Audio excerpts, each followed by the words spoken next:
à mon engagement, je pense que je vais faire un discours de rupture. Je ne vais même pas parler de discours. J'ai plutôt échangé avec le Duc. Je pense que le doyen Madiambal avait donné le tempo en sortant complètement du thème. En fait, lorsqu'il parle de sortir du thème, ça veut dire éviter de vous sortir un discours académique. Je ne suis pas en face d'étudiants, mais je suis en face des Sénégalais. Je pense que, s'il vous plaît, derrière, est-ce que vous pouvez juste nous prêter votre attention, juste pendant quelques minutes?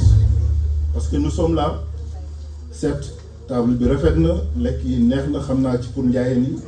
mais c'est le Sénégal qui nous écoute et qui nous regarde. La diaspora sénégalaise a toujours joué un rôle très important dans la vie socio-économique du pays. J'avais l'habitude de dire, il faut qu'on évite de considérer notre diaspora comme une entité à vocation économique. Nous ne prenons pas. Quand le Sénégal s'enrhume, ou quand le Sénégal tousse, c'est sa diaspora qui s'enrhume.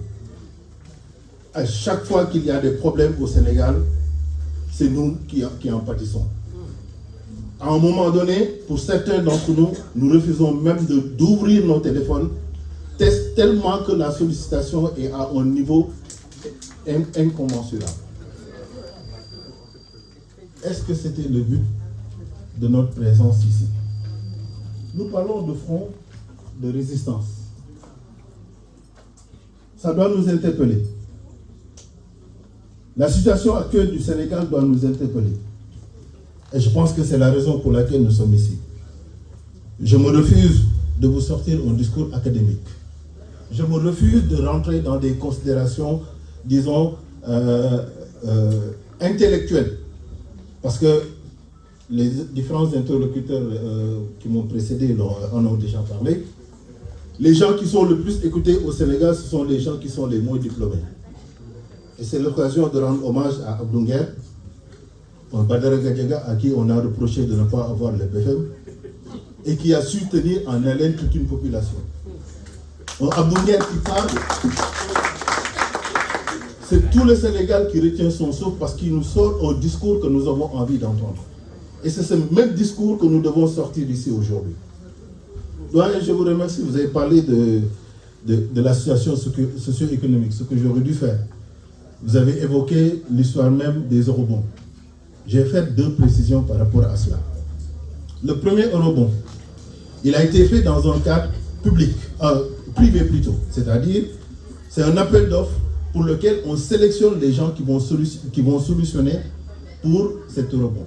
Raison pour laquelle il n'y a pas eu la communication. C'est quand il y a eu le débat autour de cela que le ministère a bien voulu sortir son communiqué pour essayer de se justifier. Au-delà, c'est juste quelques précisions pour vous montrer le niveau, disons, je ne parlais pas du niveau d'endettement, c'est-à-dire la situation catastrophique, dramatique dans laquelle le Sénégal se trouve aujourd'hui. Le second eurobond, on parle de second eurobond, mais qui a été souscrit entièrement par JP Morgan. Entièrement. Ça veut dire que nous sommes aujourd'hui à la merci de JP Morgan, qui peut en faire ce qu'il veut. Et nous ne connaissons pas quels sont les détails qui sont derrière cette soumission, disons, à sens unique. Le Sénégal traverse une situation très compliquée. Nous le savons tous. Et je l'ai dit à l'entente de mes propos.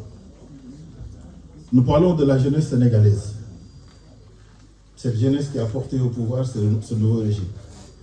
Incarné par un jeune, soi-disant, avec 2 femmes. Mais bon, telle est la nouvelle jeunesse sénégalaise. Un jeune qui, à peine arrivé au pouvoir, s'est attaqué à cette même jeunesse. Juste avant de venir, j'ai eu quelques compatriotes qui sont à Ajaccio, comme vous le savez. Un jeune Sénégalais a été tué aujourd'hui. À Ajaccio. Tout à fait. Un Sénégalais, il avait 26 ans. Soi-disant, et c'est un étudiant, et je reviendrai sur ces termes, parce que d'habitude, on a pour habitude de coller l'immigration aux gens qui n'ont pas, qui n'ont pas fait les bancs ou autre chose. mais c'est un Sénégalais, un étudiant de 26 ans qui a été tué aujourd'hui à 11h au centre d'Ajaccio. Soi-disant, on pensait que c'était un crime djihadiste, comme ils ont l'habitude de dire en France. Finalement, ils se sont dit qu'il s'est attaqué aux populations avec un couteau et il a été abattu par la police française. Donc on se croirait aux États-Unis où c'est la police qui tue. En France aussi, c'est pareil. Jusqu'à l'heure où je venais ici, je n'ai pas entendu une autorité sénégalaise faire un communiqué ou parler de cette situation-là. Ça doit nous interpeller. Nous sommes là, certes, pour parler du Sénégal et ces problématiques aussi doivent nous interpeller. Cette jeunesse qui a porté ce pouvoir, ce régime au pouvoir, a été la première oubliée. Et ça, je pense que nous l'avons vu avec l'histoire des étudiants. Nous l'avons vu avec les Jakartamans. Nous l'avons vu avec les gens le secteur informel, le secteur dit informel, parce que je vais être un tout petit peu juriste aussi. Donc, le secteur dit informel, et qui n'a rien d'informel, ce sont ces gens-là aujourd'hui qui pâtissent du comportement de ce gouvernement. Pourquoi? Parce qu'on nous avait vendu du vent. Au moment où les Sénégalais qui avaient osé, et je pense que Pouy l'a rappelé, et Sarr est bien placé pour en témoigner, je faisais partie des rares candidats à la présidentielle qui dénonçaient le fait que ce que ces gens sont en train de nous dire, c'est du vent. Ils nous ont vendu du vent. À un moment où, effectivement, ils ont su mettre dans la tête des Sénégalais qu'il fallait dégager le régime de Macky Sall. Le dégagisme. Et en pensant que ils vont faire la différence. Mais je les rejoins sur un point. Et là, doyen, au moins sur ce point-là, ils ont raison. Le Premier ministre, pour ne pas citer son nom, parce que j'aime pas du tout citer son nom lorsque je fais mes interventions, je suis sceptique à cela, donc il avait dit une chose, et que j'ai retenu. Et il a eu raison. Il nous avait promis de changer le Sénégal en 2024. Il avait juré. C'est ce qu'il avait dit. Le Sénégal devait changer en 2024. Il l'a changé. Mais nous ne savons pas dans quel sens il l'a changé. Donc je tenais à le rappeler. Il l'a changé dans le mauvais sens. Le doyen, en faisant le rappel de la situation d'endettement du Sénégal,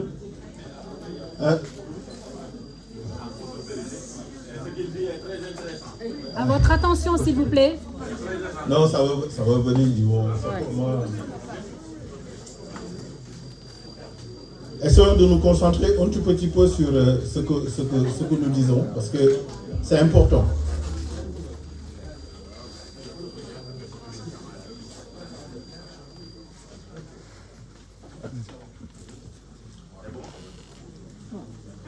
Parler aujourd'hui de l'endettement du Sénégal. On nous parle de 135% du PIB. Les Sénégalais ne peuvent pas connaître l'impact que ça peut avoir sur notre vie à nous. Vous savez pourquoi? Parce qu'on n'a jamais su, dans une moindre mesure, l'impact que le PIB positif pouvait avoir sur nous. Donc quand on parle d'endettement du Sénégal, les gens ne peuvent pas s'en rendre compte. Et le paradoxe, parce que là, souvent, comme je l'ai dit, en ma qualité d'ingénieur financier, nous avons été formés, traînés pour pouvoir trouver des solutions là où il n'en existe pas. D'ailleurs, vous avez raison, quand vous dites que soit les intellectuels se sont désengagés, ou bien à un moment donné, on pensait que c'est les autres qui allaient régler le problème du Sénégal. Moi, j'avais refusé, et c'est pour cela, c'est la raison de mon engagement politique. Mais ce que je veux inviter les Sénégalais à comprendre, avec ce taux d'endettement, c'est que sur le plan financier, parce que j'aurais pu sortir un discours alarmiste là-dessus, mais ma conscience professionnelle me l'interdit dans la mesure où la situation n'est pas aussi alarmiste que ça, si nous connaissons les leviers sur lesquels nous pouvons mettre le doigt. les leviers sur lesquels nous pouvons appuyer. Le Sénégal est un pays minier, nous le savons tous. Nous savons tous le niveau de détermination des réserves du Sénégal qui sont aussi aujourd'hui estimées à des milliards de barils si on parle du pétrole. Le gaz, je n'en parle même pas. Mais derrière, est-ce que le Sénégal est une puissance minière? Le paradoxe est important. Nous sommes un pays minier, mais nous ne sommes pas encore une puissance minière. Et c'est ce qui fait qu'aujourd'hui, ces gens, lorsqu'ils ont voulu porter le message, ils se sont basés sur ça, sur ce discours. Les gens pensaient que, qu'est-ce qu'on nous avait vendu pour nous de la diaspora? Que ça va être l'effet inverse. Que nous allons rentrer au pays et que c'est les gens de l'étranger qui vont essayer de venir au Sénégal pour trouver un emploi ou autre chose. Mais ce n'est pas le cas. Au contraire, à un moment donné, ils sont venus s'adresser encore une fois à cette diaspora pour demander à ce que, encore une fois, que la diaspora puisse utiliser ses deniers et venir au secours de son pays. J'interpelle vous, je ne dirais pas membres de la diaspora, mais vous, la diaspora sénégalaise, c'est vous que j'interpelle. Pour la bonne et simple raison qu'à chaque fois que le Sénégal a voulu être triomphant sur certains niveaux, il a fait appel à sa diaspora. J'en veux pour preuve le football. N'eût été l'implication de la diaspora, le Sénégal n'aurait pas son étoile. Pourquoi est-ce qu'on devrait être en reste pour la politique? C'est pour cela que je salue cette initiative du Front qui est un signal très important pour le Sénégal et pour la diaspora aussi, de manière générale. Le doyen l'a dit, nous sommes en train, vous avez réussi quelque chose qui est très difficile aujourd'hui au Sénégal. Ne serait-ce que réunir dans une même salle plusieurs partis politiques, sans pour autant qu'il y ait des déchirements et des casseroles qui s'envolent, je pense que c'est une prouesse. Ça veut dire qu'au-delà de nos obédiences politiques, ce qui nous intéresse, c'est l'intérêt supérieur de la nation. Ce que semblent oublier nos actuels dirigeants. Nous avons tous entendu parler des efforts que nous devons fournir, des efforts que nous devons faire pour sortir le Sénégal de cette situation. Des efforts pour lesquels je n'ai pas encore vu dans les réformes ou éventuellement dans les propositions des restrictions qui sont faites sur les coûts budgétaires concernant nos institutions ou concernant le fonctionnement de l'État. L'État continue d'embaucher, il continue à avoir les mêmes privilèges. Le Premier ministre voyage en jet privé et jusqu'à présent, c'est les Sénégalais qui doivent se serrer davantage la ceinture pour pouvoir sortir le pays de cette situation carabineuse. Ça veut dire que nous avons rendez-vous avec l'histoire. Nous avons rendez-vous avec les générations à venir. Nous ne devons pas faillir et nous devons être présents. C'est à nous de relever le défi. Ça ne sera pas à des coups de discours ou éventuellement de concerts ou éventuellement de rencontres que nous finirons par les faire dégager. Nous devons utiliser ce même dégagisme que eux ils ont utilisé pour faire basculer le pouvoir et changer ceux qui sont ici. Je pense que la situation, encore une fois, du Sénégal, parler de la situation économique équivaut à demander à chaque Sénégalais quel est son ressenti par rapport aux 2 ans de Pastef au pouvoir. Au même moment, la question que je pose très souvent lorsqu'on m'invite dans des rencontres pareilles, c'est que quelqu'un de la salle puisse se lever et me citer ne serait-ce qu'une seule réalisation. Voilà. Une seule réalisation ou, mieux encore, me donner une vision ou une trajectoire qui a été posée par ces gens-là pour nous montrer où est-ce qu'ils veulent aller avec ce Sénégal-là. Hein? Malheureusement, je pense que c'est pas ce qui nous avait vendu. C'est pas ce qui nous avait vendu. Donc du coup, c'est juste pour lorsque nous parlons de ces choses, encore une fois, ça nous interpelle nous tous. On parle de la jeunesse, on parle de la cherté. Nous savons tous que la vie au Sénégal, la vie est devenue beaucoup plus chère. C'est un euphémisme de le dire, que la vie est devenue plus chère. J'avais dit lorsqu'ils ont sorti les fameux rapports trimestriels que nous allons vers l'asphyxie. Je l'avais dit depuis le mois de décembre de l'année dernière que 2025 va être très compliqué pour les entreprises sénégalaises. Parce qu'il y a une pression fiscale qui ne s'explique pas.